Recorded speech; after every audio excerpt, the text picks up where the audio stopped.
Double engine के नाम पर डबल धोखा दे रहे हैं ये लोग। जनगणना होनी चाहिए, उसके बाद में आरक्षण मिलना चाहिए। कि हम जाति जनगणना कराने की बात तो कह रहे हैं, लेकिन वो जाति जनगणना करा नहीं रहे हैं। सरकार तो सीधे कह देती है कि 60 लाख नौकरी इस 6 महीने में दे दिए, 70 लाख अभी दे दिया, अभी 26 लाख का आंकड़ा दे दिया था, महिलाओं को 26 लाख नौकरी दे दी थी सरकार ने। नौजवानों को कहा कि हम रोजगार देंगे, 2 करोड़ लोगों को प्रतिवर्ष देंगे, 11 वर्ष हो गए, 22 करोड़ का मिलना चाहिए। तो पीडीए का नारा दिया गया है, इसको लेकर बड़ा संशय रहता है कि पी से तो क्लियर है, डी से भी क्लियर है। अब ये जो ए वाला फैक्टर है, इसको कभी राष्ट्रीय अध्यक्ष जी कह देते हैं ए से आधी आबादी, कभी ए से कहते हैं अगड़ा है, कभी ए से अल्पसंख्यक है। ये ए क्या है, पीडीए क्या है? नहीं, विपक्ष को अगर आप मजबूत नहीं करेंगे, विपक्ष की बात नहीं सुनेंगे, तो आपका लोकतंत्र कहाँ कमजोर मजबूत हो पाएगा? नहीं मजबूत होगा। आप जनता की बात उठाएंगे, इनके वादे याद दिलाएंगे, तो ये नाराज होते हैं, सदन चलाने का कोई बहाना कर देते हैं। पोस्टर में लिखा जाता है पिक्चर आई है धुरंधर, उसमें एक कैरेक्टर है, उस कैरेक्टर को इलियासी एक कैरेक्टर है, उसको अखिलेश यादव दिया गया है। धुरंधर एक कैरेक्टर है, वो मुख्यमंत्री योगी आदित्यनाथ से नवाजा गया है। हमने 45 साल के राजनीतिक जीवन में इतनी अभद्र भाषा बोलते हुए किसी मुख्यमंत्री को नहीं देखा। हिंदुस्तान में इस समय राजनीति अपने चरम पर है, और ऐसा इसलिए है क्योंकि राजनीति में ऐसे मुद्दे निकल कर आ रहे हैं जो अपने आप में सुबह की चाय से लेकर शाम के खाने तक चर्चा का विषय बने रहते हैं। ऐसा ही एक मुद्दा है महिला आरक्षण, ऐसा ही एक मुद्दा है पोस्टर वॉर जो कि उत्तर प्रदेश में शुरू हुआ। ऐसे ही अनेकों मुद्दों पर बात करने के लिए आज मेरे साथ मौजूद हैं समाजवादी पार्टी के वरिष्ठ नेता, समाजवादी पार्टी के सांसद नरेशोत्तम पटेल जी। नरेशोत्तम जी, बहुत बहुत स्वागत है। धन्यवाद आपका सी न्यूज़ भारत का। अध्यक्ष जी, सबसे पहला एक सवाल, जो कि आप उत्तर प्रदेश के अध्यक्ष भी रहे, उसके बाद आप सांसद बनते हैं। आज महिलाओं का आरक्षण बिल जो लोकसभा में बताया जा रहा है कि आने वाला है, उसको लेकर समाजवादी पार्टी के राष्ट्रीय अध्यक्ष एक बात कहते हैं कि उससे पहले जनगणना होनी चाहिए। किस तरह से देखते हैं? देखिए, महिला आरक्षण समाजवादी सोच के चिंतकों की खोज है। डॉक्टर राम मनोहर लोहिया, धरती पुत्र मुलायम सिंह यादव ने महिलाओं को समान भागीदारी देने की निरंतर बात किया, नर नारी की समानता की बात किया। जहाँ तक मुझे याद है कि हम अपने विद्यार्थी जीवन में लोहिया जी की किताबें पढ़ी, माननीय मुलायम सिंह यादव जी के विचार सुने। उन्होंने सदैव कहा कि महिलाओं का सम्मान होना चाहिए और महिलाओं को समान भागीदारी देनी चाहिए, तभी भारत मजबूत होगा। इस कॉन्सेप्ट को लेकर के समाजवादी आंदोलन समाजवादियों ने 1956 से शुरू किया कि नर नारी की समानता हो और महिलाओं को विशेष अवसर के सिद्धांत पर उनको लाभ दिया जाना चाहिए। डॉक्टर राम मनोहर लोहिया की मांग को मुलायम सिंह यादव जी ने आगे बढ़ाया और मुलायम सिंह जी ने उत्तर प्रदेश में त्रिस्तरीय पंचायत के चुनाव में 33% का आरक्षण महिलाओं को देकर के महिला सशक्तिकरण का काम सर्वप्रथम किया, जिसके लिए वो बधाई के पात्र हैं। और धरती पुत्र मुलायम सिंह यादव ने ही लोकसभा के अंदर समाजवादियों ने सदैव मांग किया, जब यूपीए की सरकार थी, कि महिलाओं को 33% आरक्षण मिले। गरीब महिलाओं को, पिछड़ी महिलाओं को, दलित महिलाओं को, अल्पसंख्यक महिलाओं को समाज में बराबर की भागीदारी देने के लिए आरक्षण बहुत ज़रूरी है। लोकसभा और विधानसभा में उस समय की यूपीए सरकार ने मानने के बाद जब माननीय मुलायम सिंह यादव जी ने और समाजवादियों ने, देश के समाजवादियों ने मांग किया, चूँकि दलित, पिछड़े, अल्पसंख्यक, गरीब लोग को बराबर का अगर हक देना है तो उनके स्थान सुनिश्चित होने चाहिए। इस बात की मांग के बाद यूपीए सरकार में वो बात बंद हो गई, लेकिन वो मांग अखिलेश यादव जी ने लगातार बढ़ाई कि महिलाओं को समान भागीदारी मिले। और समान भागीदारी की बात कह करके जब समाजवादी पार्टी के नेता माननीय अखिलेश यादव ने बात बढ़ाई, तो भारतीय जनता पार्टी ने यूपीए की सरकार द्वारा लाए गए प्रस्ताव को देखा और उसके बाद भारतीय जनता पार्टी एनडीए की सरकार लोकसभा में और राज्यसभा में बिल लाई, जिसको सर्वसम्मत से पास किया गया। आज से 4 साल पहले सर्वसम्मत से महिला आरक्षण लोकसभा और विधानसभाओं में हो, इसको देश के सारे सांसदों ने माना। समाजवादी पार्टी के प्रस्ताव को माना कि आरक्षण हो, लेकिन भारतीय जनता पार्टी महिलाओं का वोट तो चाहती, वोट लिया भी, कई मरतबा ले लिया, और फिर भारतीय जनता पार्टी ने इसके लिए कहा क्योंकि मैं खुद पार्लियामेंट में हूँ और पार्लियामेंट में मैंने लगभग 1 वर्ष पहले की मांग किया था कि आप जब 4 साल पहले आपने लोकसभा में और राज्यसभा में पास करा लिया, महामहिम राष्ट्रपति का हस्ताक्षर हो गया, जब कानून बन गया तो लागू क्यों नहीं कर रहे हो? आप हर समय जुमलेबाजी करते जा रहे हो। इस बात को लेकर के हम लोगों ने लगातार बात उठाया मीडिया के माध्यम से, पार्लियामेंट के माध्यम से, विधानसभाओं के माध्यम से कि महिलाओं को आरक्षण मिलना चाहिए। अजय जी, एक ये नया जो एक लाइन आ रही है कि जनगणना होनी चाहिए, उसके बाद में आरक्षण मिलना चाहिए, या जो 2011 की जनगणना है उसके आधार पर आरक्षण नहीं होना चाहिए, ये मांग क्यों उठ रही है? देखिए 1931 के बाद भारत में जाति जनगणना न हुई। जाति जनगणना भी डॉक्टर राम मनोहर लोहिया का दिन था कि ये देश जातियों का देश है, धर्मों का देश है, विभिन्न जातियों विभिन्न भाषाओं का देश है। यहाँ पर जाति के आधार पर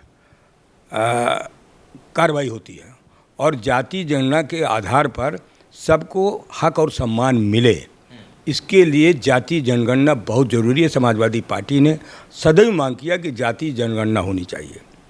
जब तक जाति जनगणना नहीं होगी तो उनकी संख्या का पता नहीं चलता है और समाजवादी पार्टी की मांग रही है कि जिसकी जितनी संख्या भारी उसकी उतनी हिस्सेदारी। लेकिन भारतीय जनता पार्टी 2011 में जनगणना होनी चाहिए, 10 वर्ष में जनगणना होती है और भारतीय जनता पार्टी के 15 वर्ष के कार्यकाल, ये 11 वर्ष उनका हो गया, 15 वर्ष से जाति जनगणना नहीं कराई। समाजवादी पार्टी चाहती है कि जाति जनगणना हो। जो जनगणना अभी हो रही है उस जनगणना में जाति का कॉलम ओबीसी का कॉलम नहीं है, उसमें SC ST का है, ऑब्लिक अन्य है। हमारी मांग है, हमारे नेता की मांग है, हमारी पार्टी की मांग है कि जाति जनगणना हो, सबको समान हक और अधिकार मिले। तो हमारी मांग है कि जो जनगणना हो रही है उस जनगणना में ये कॉलम लाया जाए और ये जनता को दिखाया जाए कि हम सभी जातियों का सम्मान करेंगे, सभी जातियों को बराबर का हक देंगे, समान अधिकार देंगे। लेकिन बीजेपी नहीं करा रही। पार्लियामेंट के अंदर हमारे नेता अखिलेश यादव जी ने इस बात को कहा कि जाति जनगणना कराओ, लेकिन जाति जनगणना केवल जुमले तो फेंक दिया, लेकिन अभी तक जाति जनगणना नहीं करा रहे हैं। कहा जनगणना कराएंगे, अभी जनगणना का फॉर्म आया है, उसमें 33 चीज़ें मांगी जा रही हैं कि आपकी छत में क्या लगा है, आपके दीवार में क्या लगा है, आपके फर्श में क्या लगा है, आपके किचन में क्या लगा है, आपके बाथरूम में क्या लगा है, आपके चलने का क्या साधन है, आपके पास में किस तरीके का भोजन बनाने का व्यवस्था है, लकड़ी का है, चूल्हे का है, या आपका रसोई गैस का है, किस तरीके का। ये तमाम काम होते हैं और इसके बाद लगातार इस बात को भारतीय जनता पार्टी दरकिनार कर रही है कि हम जाति जनगणना कराने की बात तो कह रहे हैं, लेकिन वो जाति जनगणना करा नहीं रहे। हमारी मांग है कि जाति जनगणना कराएं। सांसद जी, जब आप सांसद में पहुंचते हैं, सांसद के अंदर जब आप पहुंचते हैं एक सांसद बनकर, तो जब संसद का सत्र होता है तो अक्सर ये आरोप लगाए जाते हैं कि जो सत्ता पक्ष है वो हमारी आवाज़ को अनसुना कर रहा है, सुन नहीं रहा, बोलने नहीं दे रहा। लेकिन जब आप पहुंचे तो आपको क्या लगता है, आपकी बात रखी गई, प्रमुखता से उन कार्यों पर काम हुआ, उन बिंदुओं पर काम हुआ, क्या लगता है? देखिए, जब से हम पार्लियामेंट में पहुँचे हैं, हमारा भी अपना 40 साल का राजनीतिक जीवन है। उत्तर प्रदेश में दोनों सदनों में रहे हैं, विधानसभा और विधान परिषद में रहे हैं।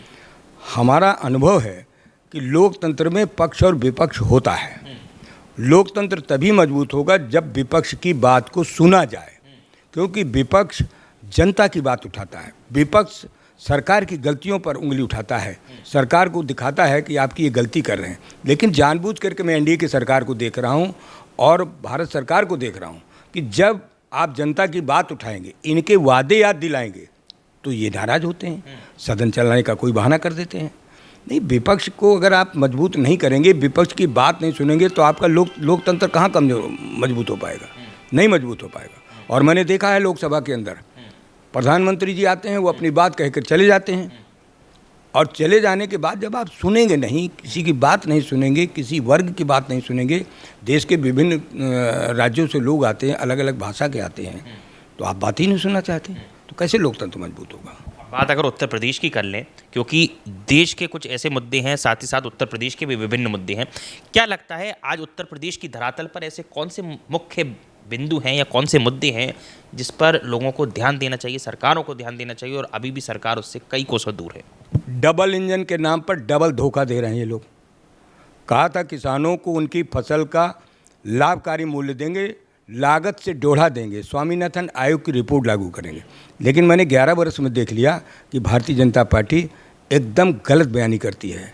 MSP की गारंटी नहीं दे रहे, 750 किसान शहीद हो गए लेकिन जानबूझ करके किसानों को उनकी फसल का लागत से डेढ़ा तो छोड़िए, उनकी लागत नहीं मिल रही है। आप देखिए अभी आलू थी, आलू 3 रुपये 4 रुपये किलो बिकेगा, उसकी लागत कितनी है।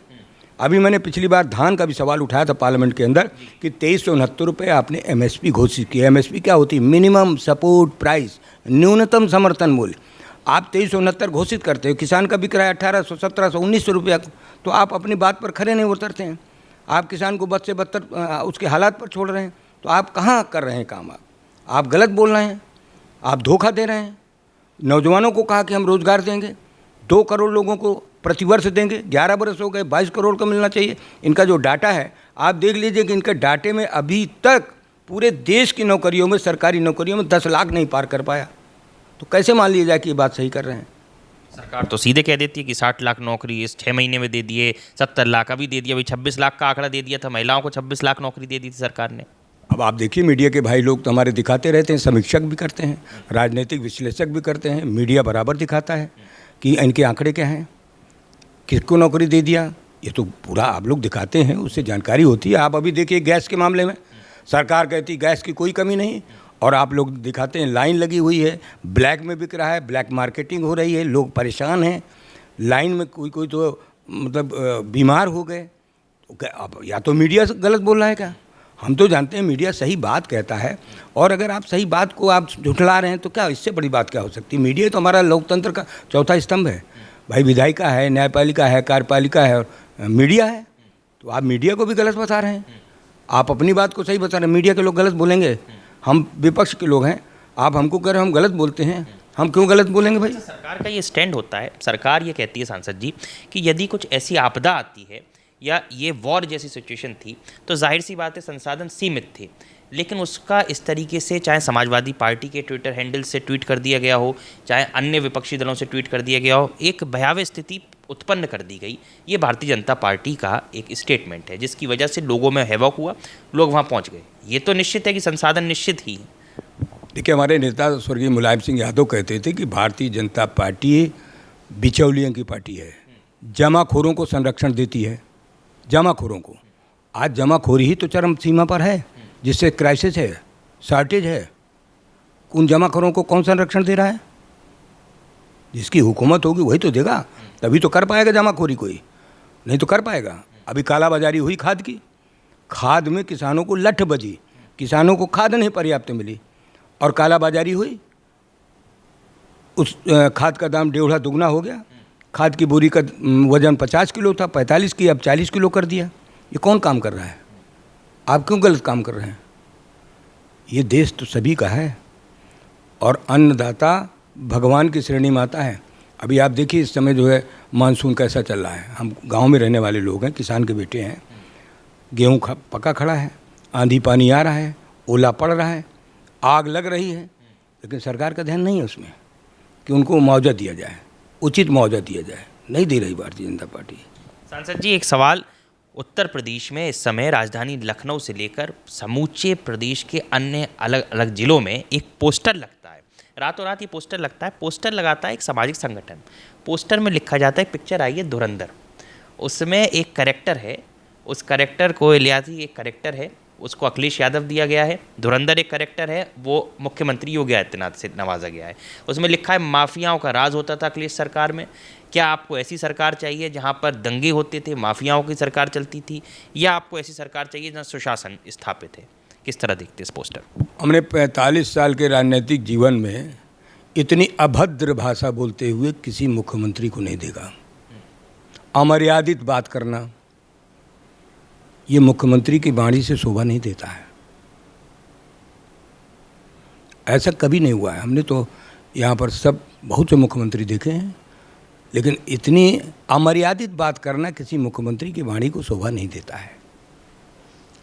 और हम तो विधान परिषद में थे, सामने भी उनके कहते थे कि आप महात्मा का तो चोला पहने हो, संत हैं आप, बाबा साहब भीमराव अम्बेडकर के बनाए हुए संविधान की आप कसम खाते हैं, और आपकी भाषा क्या है? समाज लाइक नहीं कर रहा है। इसीलिए उत्तर प्रदेश में 2024 में 44 सीटें समाजवादी पार्टी इंडिया गठबंधन जीता, और 2027 में समाजवादी पार्टी सरकार बनाएगी। इतिहास रचने जा रही है समाजवादी पार्टी का तो बहुत शानदार इतिहास रहा है। जब जब अन्याय हुआ है समाजवादियों ने आगे बढ़कर काम किया है, भारत के लोकतंत्र को मजबूत किया है। भारत की आज़ादी में सबसे ज़्यादा समाजवादी क्रांतिकारी थे और आज़ाद कराने में भी समाजवादियों की विचारधारा ही काम आई है। एक आखिरी सवाल सांसद जी, उत्तर प्रदेश की धरातल पर कौन से वो मूल मुद्दे हैं जिनको लेकर समाजवादी फ्रंट में आएगी और सरकार बनाने का दावा पेश करेगी? किसान, नौजवान, महिलाओं का जो अपमान हो रहा है, महंगाई, बेरोजगारी और बिगड़ी हुई कानून व्यवस्था को लेकर समाजवादी पार्टी और भी मुद्दों को लेकर अभी चर्चा कर रही है और जनता के बीच में है। जनता पूरी तरीके से भारतीय जनता पार्टी को हटाने के लिए तैयार है और 27 में समाजवादी पार्टी माननीय अखिलेश यादव के नेतृत्व में सरकार बनाएगी। ये जो पीडीए का नारा दिया गया है, इसको लेकर बड़ा संशय रहता है कि पी से तो क्लियर है, डी से भी क्लियर है। अब ये जो ए वाला फैक्टर है, इसको कभी राष्ट्रीय अध्यक्ष जी कह देते हैं ए से आधी आबादी, कभी ए से कहते हैं अगड़ा है, कभी ए से अल्पसंख्यक है। ये ए क्या है, पीडीए क्या है? पीड़ित, दुखी, अपमानित सभी पीड़ित हैं। जो पीड़ित है, जो दुखी है, जो अपमानित है, वो सब पीड़ित है। ये है पीडीए की परिभाषा।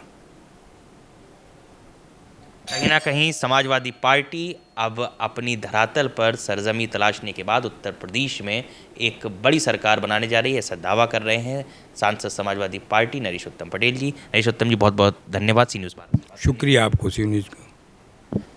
वाकई उत्तर प्रदेश में क्या होने वाला है ये देखना बहुत दिलचस्प होगा, लेकिन यदि उत्तर प्रदेश का चुनाव इस ओर करवट लेगा और बड़ा बदलाव होगा तो वो अपने आप में बहुत कुछ दर्शाता है। कैमरामैन दीपक के साथ ऋषभ सक्सेना, सी न्यूज़ भारत के लिए, लखनऊ।